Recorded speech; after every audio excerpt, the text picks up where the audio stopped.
Hey, so welcome back to the Float Tribe podcast. So in this episode, I am speaking with Smita Rajgopal Poliak, who is the creative director and founder of the Smitten Worldwide creative agency. So Smita is someone I met a couple of years ago when I had the opportunity to sit down with her for an interview for a more business-oriented YouTube show that I was a part of at the time. And after meeting her and having connected with her a few times since, I felt like she was someone that I would love to have on this podcast so that we could dive into more of the creative process behind the work that she does. She has a very interesting, diverse background, how she basically started off in engineering and then moved on into voiceover work, which eventually led to her launching her own advertising agency. And she started in India, made her way to the States. Anyway, there's a lot going on there. She's a very fascinating person, and I especially wanted to give her an opportunity to talk about two really exciting projects she has going on. The first one being having the opportunity, her agency having the opportunity to help rebrand the Indian Olympic team for the upcoming Olympics. And the second project is actually more of a side hustle that I actually discovered on Instagram when looking her up and found out that she had launched her own publishing house for children's books. But what's really cool about this project is these children's books actually deal with cultural diversity. And so we dive into that because I feel like it's obviously a very important topic, something that we're discussing quite a bit these days. So I really wanted to give her a chance to dive into that project. And we dive into all kinds of other cool stuff, especially related to the creative process. And so, I really, really enjoyed this conversation with Smita. I'm pretty sure you will too. So without further ado, here is my conversation with Smita Rajgopal Poliak.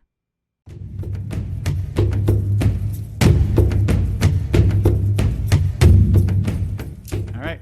So Smita, thank you so much for taking the time to talk with me. I can't wait to dive into some of the stuff that we'll be talking about. So let's start off just by having you introduce yourself, let people know who you are and what you do. Great. Hi, Patrick. Absolute pleasure to be here and to be doing this conversation with you again after a couple years since we spoke last. I'm Smita Rajgopal Poliak, and I own a graphic design studio and a branding consultancy. It's an international firm set across different geographies in North America, the Middle East, and South Asia. Apart from that, I like to do a lot of different things with time, and I think you know some of them, and we'll get into conversation about a lot of it, I guess, during the course of this conversation. Yeah. So let's start with your background. From our last conversation and a few conversations since, what I really love about your background is it's very diverse. You are in design now, but that's not where you started. So maybe we could go on that journey a little bit, right? From all the way from little Smita to to big Smita today. And the fact that you had an engineering degree to me was really fascinating, that you went from that into this, into that, to end up where you are now. So maybe we could fill people in a little bit on that background. Yeah, so I think if I go back to really like little Smita, definitely one thing that comes to mind is because when I ended up now in design communication and somewhere in the space of advertising, because that is a small part of what we do. I remember being a child and always being the kid that would switch channels to surf to watch ads and not to watch programming. And that was something that my brother found super annoying because he's the one I'd be sharing the remote with. And so that was something that I was always kicked about. I loved watching ads. And then apart from that, I loved music and singing. And I thought that I'd definitely have a career in music. Even now I say, if this isn't what I was doing, I'd definitely be in music. And I think like there's a guitar in the background as testament to that. Post that. So when I ended up doing engineering, just as by nature of being a South Asian kid with good grades, it just so happened that it took me all of maybe like 15 days into the course to know that's not what I wanted to do, and ended up trying to like figure out a way out or a way forward from there. So using what I studied in engineering, I think I ended up uh, finding avenues for creative outlet, doing things like crazy things like answering newspaper classifieds for a voiceover project, doing voiceovers, and therefore, and being just the kind of nosy and I guess like comfortable with giving my ideas kind of person, giving edits to the voiceover script.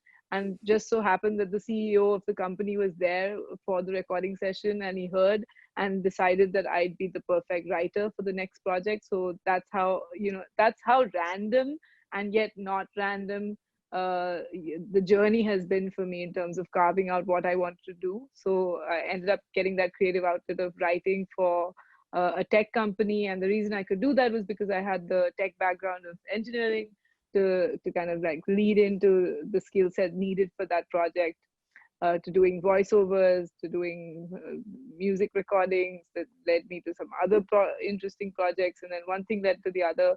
And I ended up doing my marketing and finance MBA, which then gave me a little bit of sense and taste of wanting to start my own business.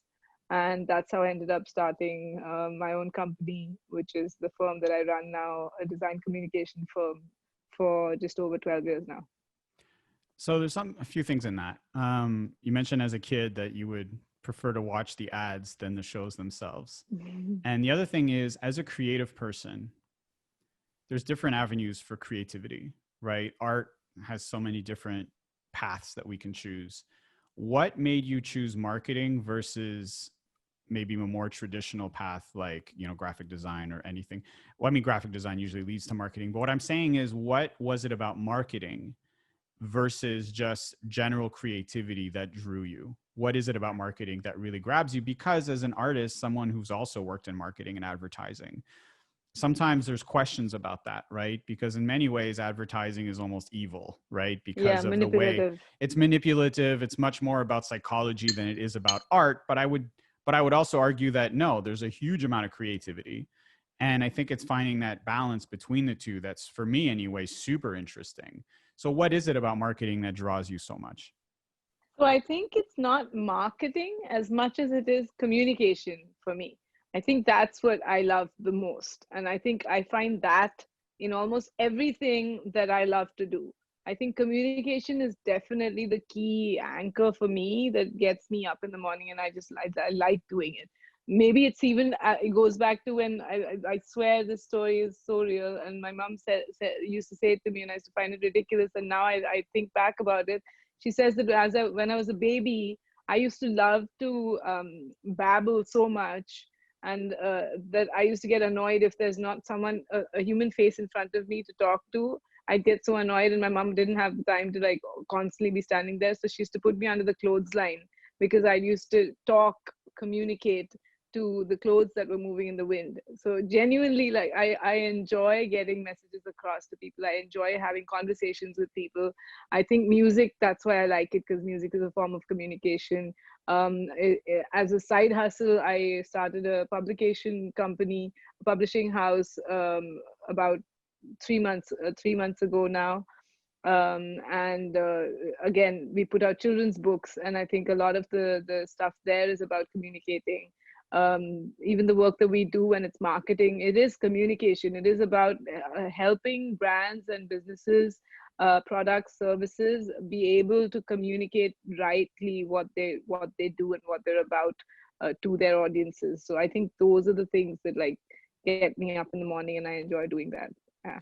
So I think in the end, it's storytelling, right? Storytelling, yes, exactly. Everyone has a story to tell. And I think especially now in the world of COVID, especially where, these types of Zoom calls and video, and there's much less room for in-person communication at this point.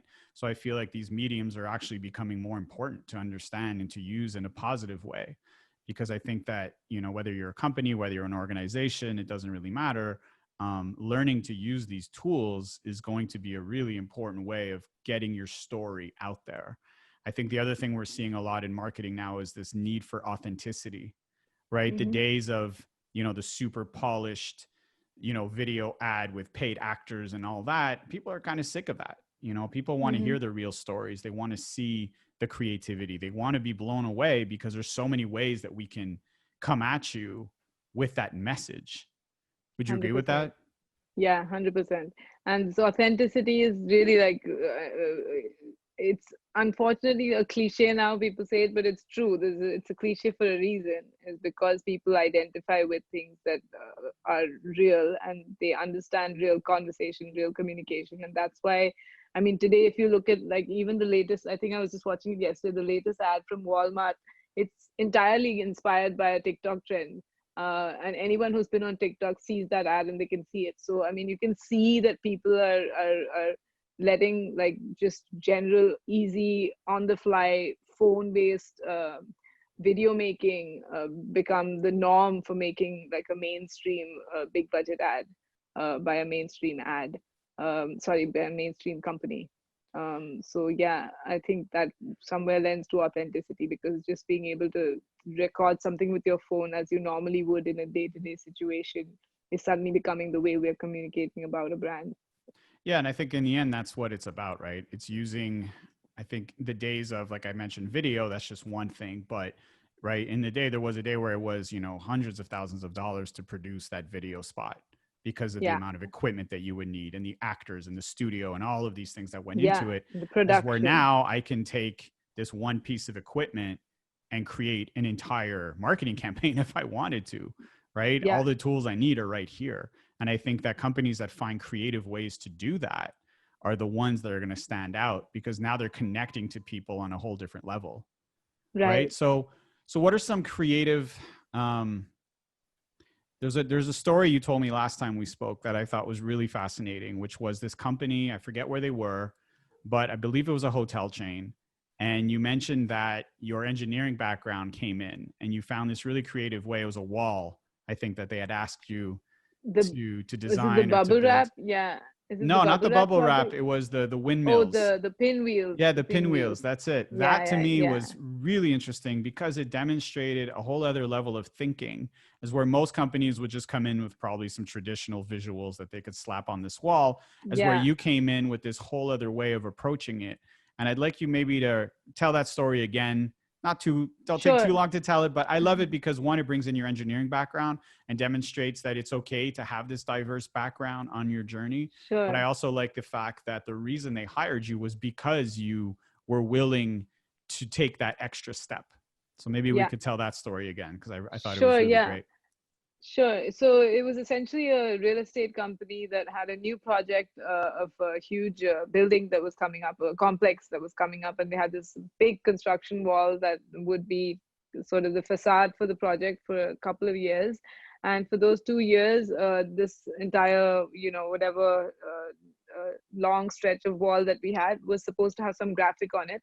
And we were a few agencies pitching for the project. The other agencies all went with plastered graphics, television graphics, digital graphics, things like that. Now the issue with television and digital graphics is it's expensive, and it's not doesn't weather the elements as well for something that's outdoor and can be pilfered easily. We came up with a solution that could be cheap, easy to withstand in the weather, and be dynamic and not be boring over the years. If for 2 years something has to stand up and stay nice. And the design we created was essentially, we called up the client and asked what the wind direction is. And the reason why, they were really surprised because nobody else had called them and asked for wind direction. And we said, you'll see in the design later. And the design later had these little pinwheels. The entire design was created with these little pinwheels, which were in colors. And when the wind flows, or rather hits the wall and flows through the holes that we provided, the pinwheels move. So you have a dynamic design. So it looks a certain way when it's static, and it looks a certain way when it moves. And that was like a beautiful concept that the client loved. And this was made out of aluminium. So aluminium is a hardy, easy to use, easy to source, and work with element, as well as it weathers well, and it's cheap. So yeah, this was really great. But I think people look for unexpected, when they're looking to hire people. And another example was, we worked with Diageo, one of the world's leading alcohol companies. At the time, I think now it's been bought over by a Chinese company.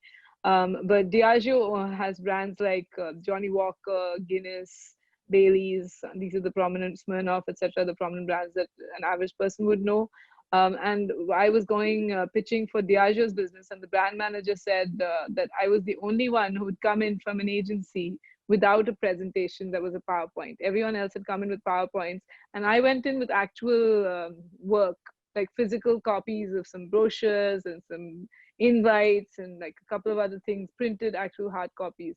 And he said it was so refreshing. And to me, it was just the most instinctive thing, because I was like, you know what, the PowerPoint's going to be boring, and why not have something more tactile? And that's why I took it. So sometimes, we shouldn't second guess our human instinct. And as a human being, I was just like, you know what, it's going to be interesting to be able to see these.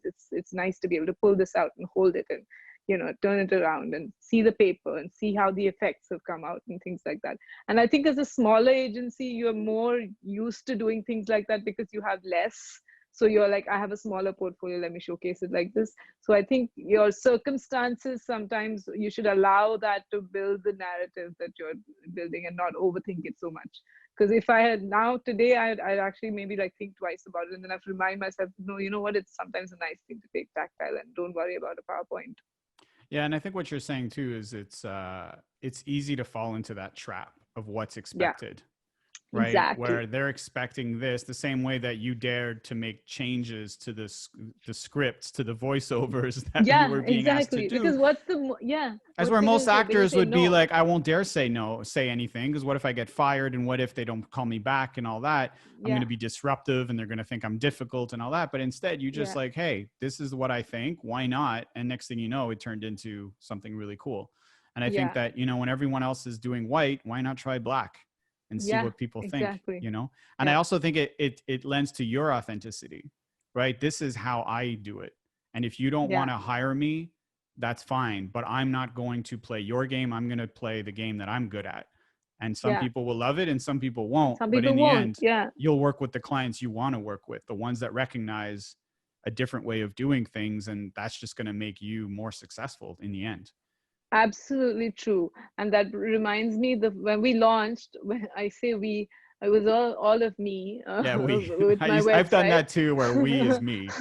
Yeah, when that happened 12 years ago, the website was just a blank black screen with punctuation marks on it. That was all it had. It had nothing. And then everyone was like, are you crazy? Like, why does it have nothing on it? And then what would happen is, if you intuitively take the mouse over the punctuation mark, it would kind of like glitch, and then the message would reveal, and you click through, and then you'd be able to see the portfolio, blah blah blah. So the website existed, but it existed beyond this filter of the punctuation.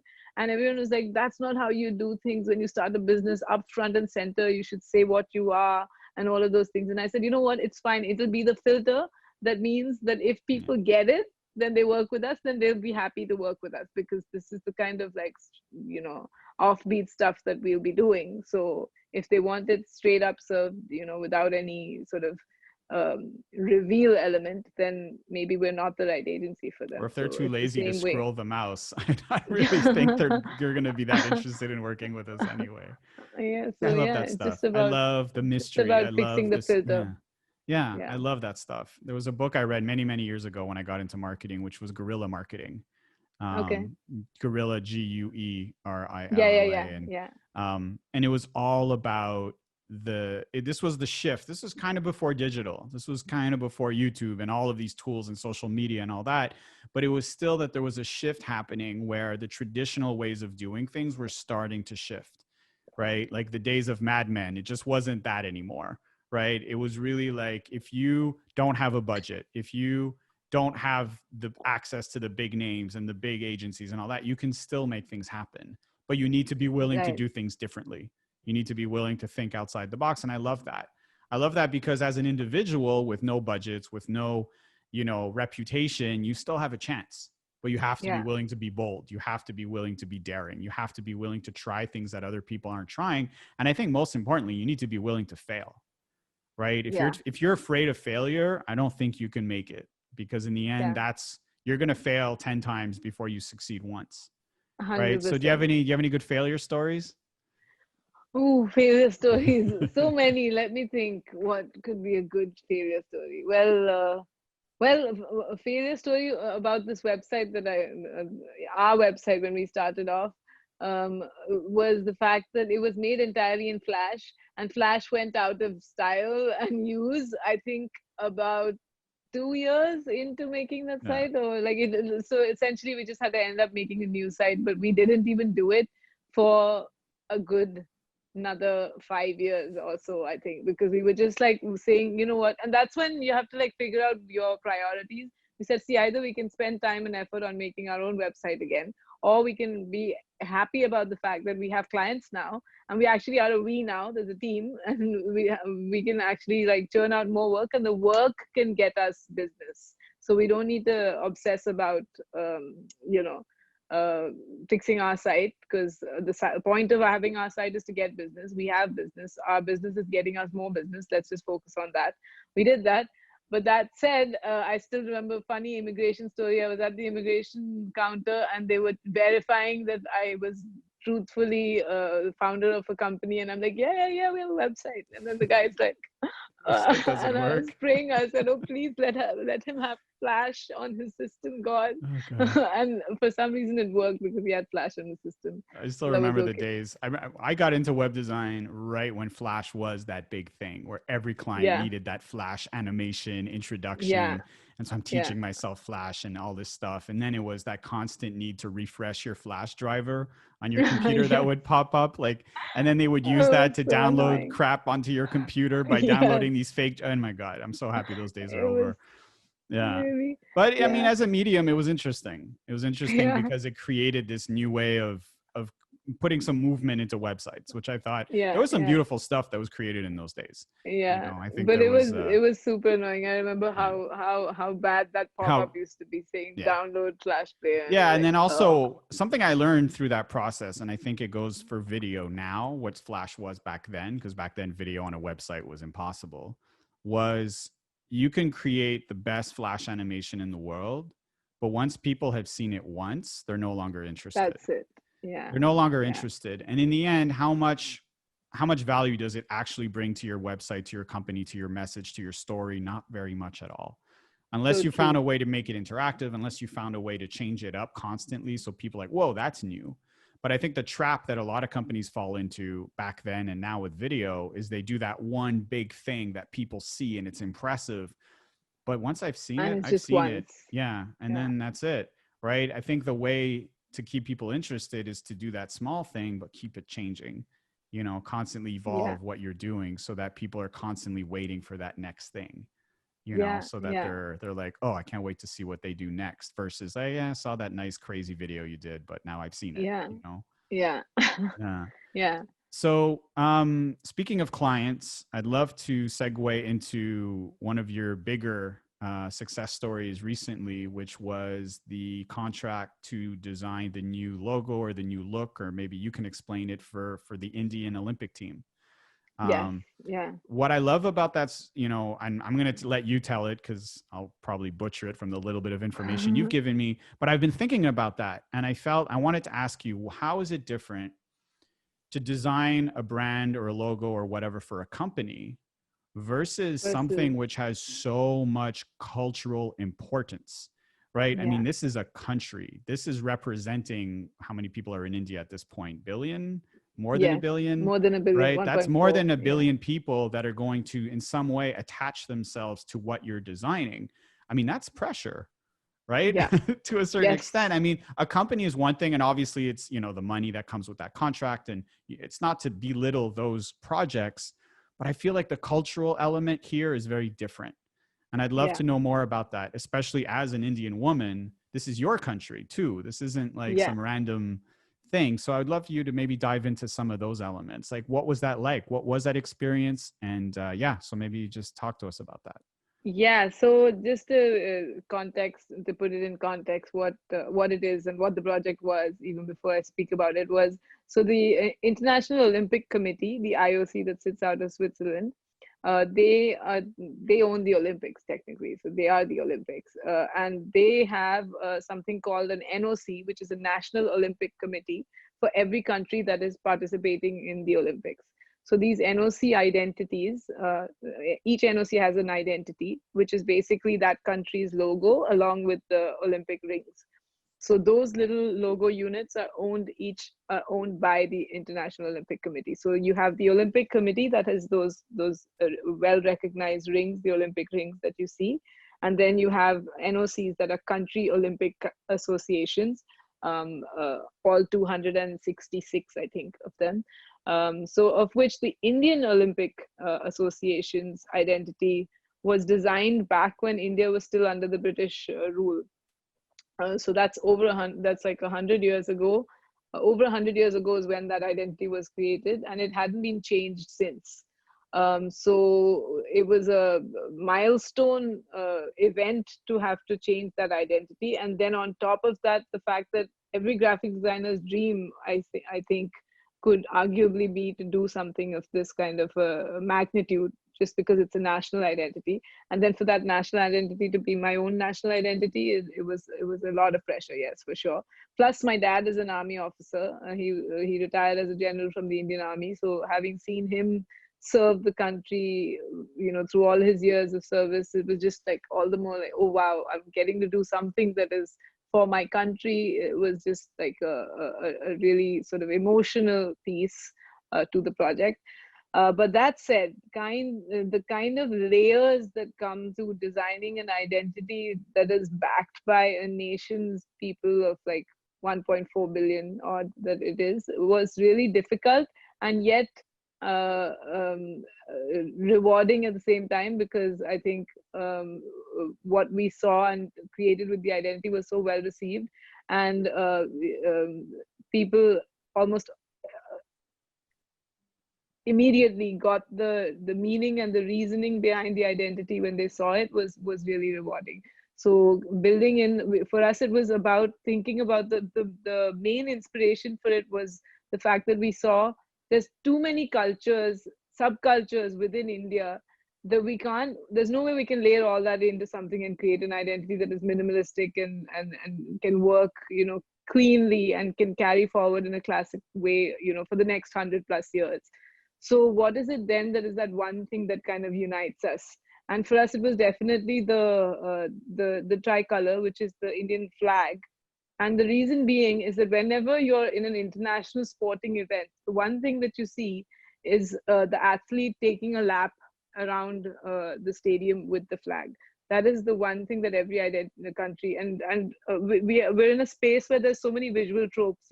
Whenever you say India, there's lots of people who will immediately think of, say, I don't know, elephants and peacocks and the Taj Mahal, or yoga, or things like that. There's typical thoughts that come, but the one thing that you want as a country to become identifiable is immediately your flag's colors, especially in a sporting event. For example, the US and the UK, the minute you say red, blue, white as colors, immediately these are the flags that you think of. They've managed to own those colors so well. So this is a chance and a time for India to be able to own the colors of their Tiranga is what it's called, but it means tricolor, which is the saffron, white, and green from the Indian flag. So we use something like that, and the visual identity itself is just a very clean typographic element built into the letters of IN India, and it kind of moves. The digital animation moves in such a way that you can see the sports podium, which is the most iconic thing that you want to look for at the Olympics, is that moment when the athlete gets to ascend the sports podium and win that medal of gold, silver, bronze, and then you see it become a few other things, which is in the digital animation you can see. That's amazing. And Yeah. how long of a process was that? And I'm It was assuming a you very didn't need short to process, get say. feedback from all 1.4 billion people, right? No, the feedback was still a committee, because these are Yeah, all that's like what I was large asking. committees Like, that are there a make the lot of decision. people involved in this Yeah, decision there making? were Yeah. there were a lot of people involved in decision making. But that said, and that's what I mean, the rewarding part was the logo was just immediately seen and liked unanimously. Yeah, so that was good. So post that, it was just more about like the smaller, finer details of like finalizing just the way the lettering, etc., gets fixed, etc.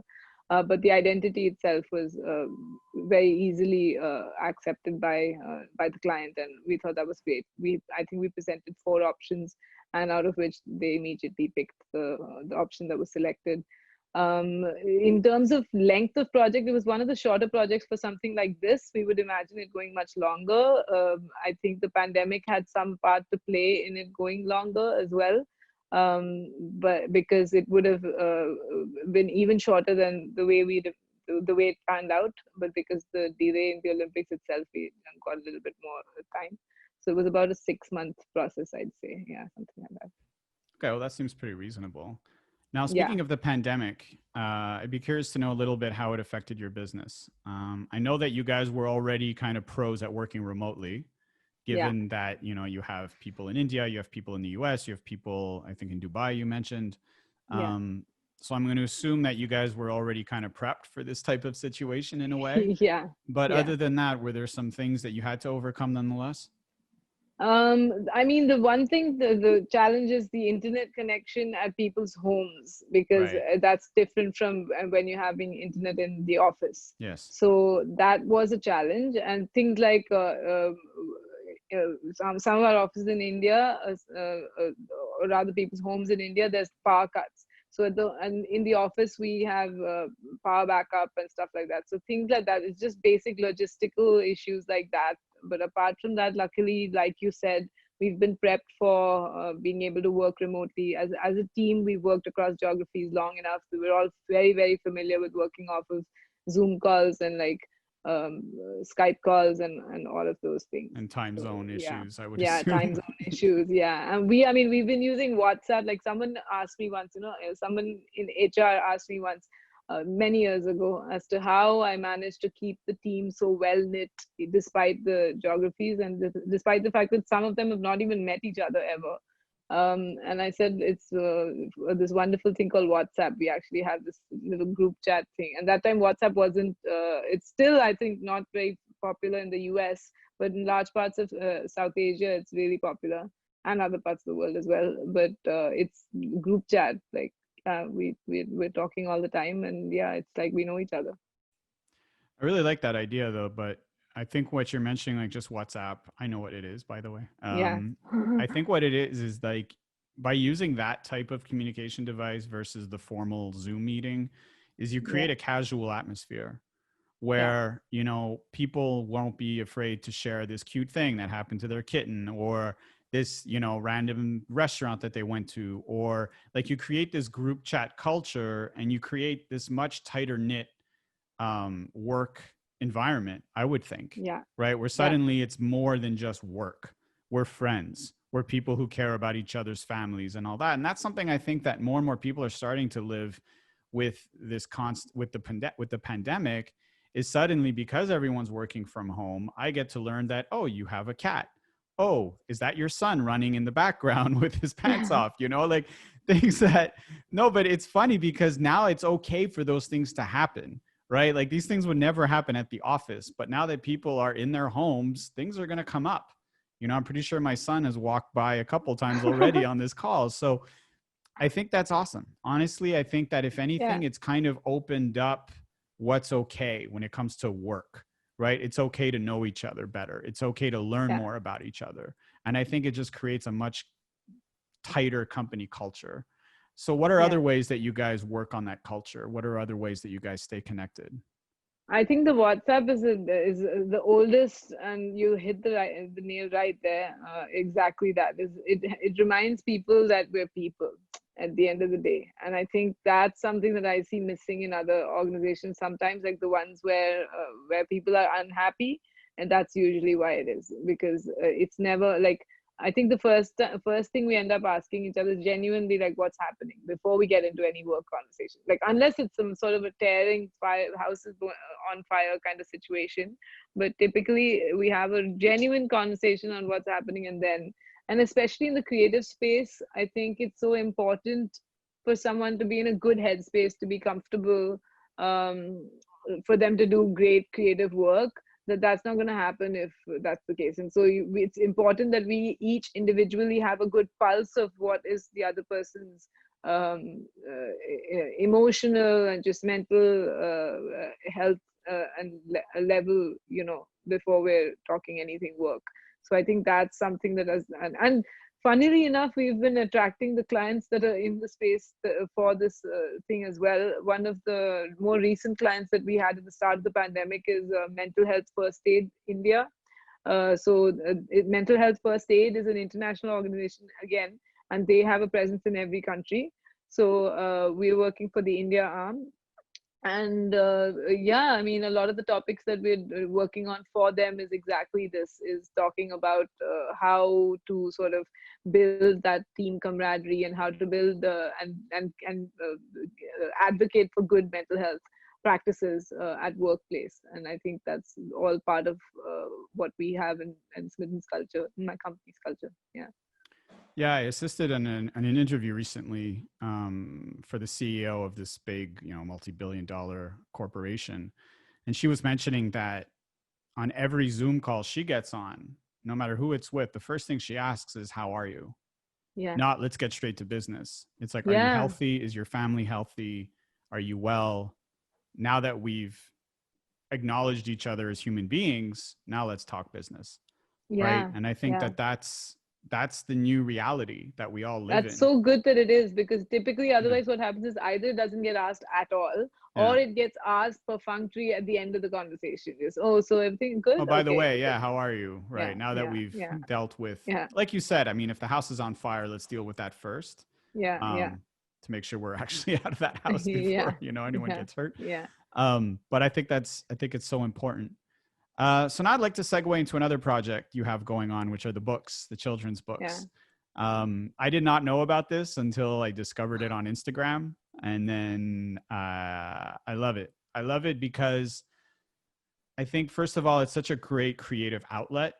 I think that, with marketing and advertising, you're probably limited in some ways to what the client needs, right? I would assume. And as a creative person, sometimes it's fun to have that thing where I get to just express myself through this. I get to really put in my own creativity without worrying about, I mean, the client is the children who read the books, yeah. but technically in the end, you And get to they're be, tough customers, let me they tell are you. tough customers, I'm sure. But in the end, what I love about a project like this is you probably get to tap into your inner child, right? You get to see through the eyes of those children and try to figure out, okay, what is it that they want to see? What is it that they want to hear? What is it that they want to read? The other thing, and I'll let you tell us what it is about, but what I also loved was that there's a cultural element, and there's it focuses on diversity, and it focuses on the color of our skin. And I think that especially today, that is such an important topic, especially for children. So why don't you tell us about this project, which you call your side hustle? Yeah, my side hustle. So it's called Smishmash Books. And the reason it's called Smishmash Books is because it is a mishmash. Like, our plan for it is to do a mishmash, eclectic collection of books on diversity. And we say it's for wide-eyed children, like curious kids and things like that. And also it's done and started by me, Smita, and Shivani, my close friend, who's also been an illustrator, who's worked with me at Smitten for many years before we started this. So yeah, so Smishmash Books. But the reason why I even got into it, I have to say, one thing that I've seen as just life practice, my own experience, is that I love having friends across a really, really broad age spectrum.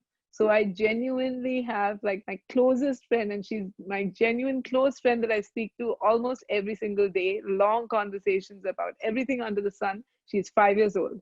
She's my best friend's kid, and oh my God, she is the most fun I have in terms of a daily conversation. And so her, and then the oldest person is 62 or 63 years old. So, again, these are people who I think of as my dear, dear friends. And I think it helps to have people across this broad age spectrum because of just the way, we have perspective thanks to that. So yeah, so she inspires me a lot with the kind of stuff that she will say or be interested in and stuff like that. And then in parallel, my friend Shivani has a young 2.5-year-old of her own that she wanted to do something on. So the first book actually came out of as a conversation. It wasn't even, we didn't even think we are going to get into small publishing and have this publishing company and stuff. We just thought that we are going to make a fun book that was going to be a cool project and a gift for her son. That's what it came out of. And it came out of a conversation where I called Shivani during the pandemic. She was having a tough time on the personal front. She's a single mom. And I called to ask how she's doing. And one thing led to another. We were talking about, I've been painting this, or you've been painting that, or this would look really cool as an illustration, or this could be a children's book. Next thing you know, we were making a book on family trees, because she was struggling with explaining the absence of her son's father in his life. And she was realizing that the child psychologist was saying that in school, he's going to have to start doing, in kindergarten, he's going to have to start doing family trees. And, these are going to be conversations that they're going to have. And so we were like, how do we normalize family trees? And how do we normalize all kinds of family trees? And even a family of one, even a family of 20, a family that looks different from your family, a family that's long distance, a family that's so many different types of families. Like, that was really the concept to it. And we thought that we could draw in parallel to it the fact that different kinds of beautiful trees exist in nature, and try to teach kids how. Another thing that I've actually seen is when you give children limited amount of time to draw something, then they'll typically draw it under pressure the way that they've seen it drawn the most. Like, the way that somebody would draw a tree is most likely the quickest way they draw a tree is the same 2 strokes and then the 3 thing on top, and it's a tree. Standard. It's like, if you give them, I think there was an experiment that was conducted in Harvard or somewhere at Harvard or somewhere, where they said, draw a clock. And all these 5 or 6-year-olds drew a circle with the hands, and that's it. And then given an additional half an hour, and that freedom and liberty to draw clocks, suddenly the creativity comes out, and then everyone's clock looks different. So the same way, we like the book to be an avenue for the kids to learn different ways to draw trees, different ways to look at things, different ways to stoke their creativity. And at the same time, there's this parallel conversation of how to draw a family tree, and how there's all these different kinds of families, and they're all beautiful, and we celebrate all of them. So that was the first book, and it went so well and was so well received. And we had so many more ideas from there that we ended up saying, you know what, we're going to have a publishing house, and we're going to put out different books. And now we've got a set of 3 more books coming out this weekend. So that's a total 5. And what inspires the books? Is there, like, are you choosing specific topics and then kind of allowing yourself to be influenced by those? Is it just random thoughts while you're in the shower? Like, what? No. Is there a process there? Because it feels like it happened a little bit kind of dot in the shower, but now that you've kind of set through conversation. But now that you've kind of set up this whole kind of journey now, is there a little bit more structure to what you're doing? Now there's definitely a structure, in the sense that we know that our topic is, we definitely want to do things that are about diversity and inclusion, and those have been central themes. And then just in terms of building sort of kinder kids, things that otherwise, because there's so much reading material out there. How is it that this is adding to it? So we want to make sure that whatever we add either adds in terms of delight, or in terms of just general learning tools that parents think, oh, this is nice value add for my child. I think it's going to be something that I'm going to enjoy reading to them, or they're going to enjoy reading, and something good is going to come of it. So something good is going to come of it, I think, is Yeah, and I think what you're touching on also is that there's a very important need for something that can help parents have difficult conversations with their children. Yes, exactly. Right? Because in the end, I think that sometimes we grow up avoiding certain topics, or being excluded as children, being excluded from certain topics. And I think that we underestimate as adults just how much information children are taking in. I think especially in the days of media, in the days of computers and tablets, and they have access to so much information that parents need to start much earlier than they think, as far as having those difficult conversations. Right. And I think especially in a day like today, I was just listening to someone speak the other day about how, she was at, this was a post, a friend of mine who is African-American, was at a park with her 2-year-old, I believe. And she was commenting about how a white girl playing in that same park pointed at her child and asked, mommy, why is her skin color different than mine? Right. And then she kind of explained, as a Black mom, the process that she went through mentally of dealing with that, because that was the first time it happened, and realizing, oh, wow, I have to have this conversation with my child to explain why that comment happened. And it wasn't that this little girl was doing something wrong. Malicious or anything. No, Yeah, and she was I just mean, curious. she Yeah, was just curious, but yeah, she's like, oh, wow. At a very young age, I'm already realizing like this is a conversation that I need to have. And I think by creating books like you're looking to create, I think you're giving parents hopefully tools to help them have those conversations, yeah, right? And yeah, for children to be able to learn about these difficult topics, which shouldn't be so difficult, but they are sometimes, but in a fun, creative way, which yeah, kind of takes the edge off a little bit, right? yeah, It's like, it's yeah, not, it doesn't have to be that serious. It can be yeah, creative, like the idea of trees, about, and then maybe there's a way to kind of bring in some environmental issues at the yeah, same yeah, time yeah, and kind yeah, of, oh, why are there so many trees in the world and why are some of those trees disappearing? And then, I yeah. just, and I think I'm brainstorming with you right now for new ideas, but yeah, I love that. I really do. I think it's That's such an important absolutely true. thing.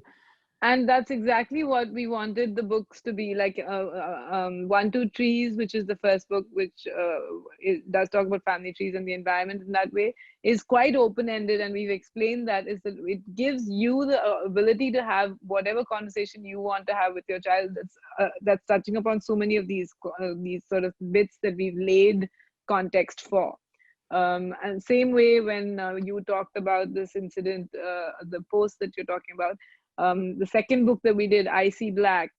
The reason why we did it, we were actually going to do the word book, which is another series that we're just releasing this weekend, but instead segued and did this book called I See Black, simply because it was all around when the entire George Floyd episode was putting playing out in the media. So the whole country was so taken up with it, and as they should have been. And I was in a client meeting that day, and there were, it was a client meeting, no, it was some sort of a talk, and there were about 15 women, of which I was the only person of color. And they were very sweetly, they were trying to be positive. I could see that they were trying to do what they thought was the right thing and have the right conversations and stuff. And this is very early, before I think anybody had had any sort of education on what is right and wrong and what is appropriate or not or whatever. And they started saying immediately, they said they felt like they should address the tone. They said, you know what, we want to say that I don't see black. It's not about color. You're Oh yeah, laughing I'm now, but really, laughing. like, yeah, but it's Mm. true that that's the serious Yeah. conversation that was happening, and every single person, almost like out of 15 people, 12 people in that room on that Zoom call said the same thing in some way or the other. And I was just like stopping myself from rolling my eyeballs into the back of my head and just being like, no, it's okay, this is the best, they're meaning it in the right way. And but after that I was just like, right there sitting and writing this book, I see Mm. black. And I was like, no, no, but it's not about that also. It was just that I genuinely was like, no, please, like, they're not saying you're not supposed to see black, like, or see color, or see whatever it is that you're saying. It's a whole different thing. I think we all know about it enough. I don't need to go into microaggressions. But the book itself was then talking about superstitions also, because the way black has just been built as the connotation for so much of negative, Yeah. how to spin that and see the positive in it is really what the book is about. So it's about identifying really cool, powerful black elements and seeing the beauty and power in it. And that's Sounds what to the me book like is. some A very adults simple could book. maybe read this book too. No, and look, I don't want to get into this huge Yeah, topic because I think we could go yeah, for yeah, hours. And yeah, yeah, but I just love it. I love that you're taking this creative fire that you seem to have and taking it into this direction that was unexpected, really. And I think it yeah, sounds to me like a lot of your life was kind of a series of unexpected events that led you to where you are now. So I yeah, just want to acknowledge that, Smita. I think our time is up, but I just want to commend you for the work that you've done. I feel like you've made if people want to find out more about you, I think you had a story about you recently published in the New York something. What was it? Young Weekly. New Yeah, York, yeah. And they talk about a little bit about your history and how you had this non-traditional path into where you are now. You've got some amazing projects going on. I love this new book concept that you're working on, and I'll make sure to include links to everything in the show notes so people can see what Smitten's up to. They can find you on Instagram. They can find out more about your books. And so I think we'll end it there. I just want to thank you That's so much awesome. for taking the time. And this was amazing. I really enjoyed this conversation. Thank you so much for having me, Patrick. This was an absolute pleasure.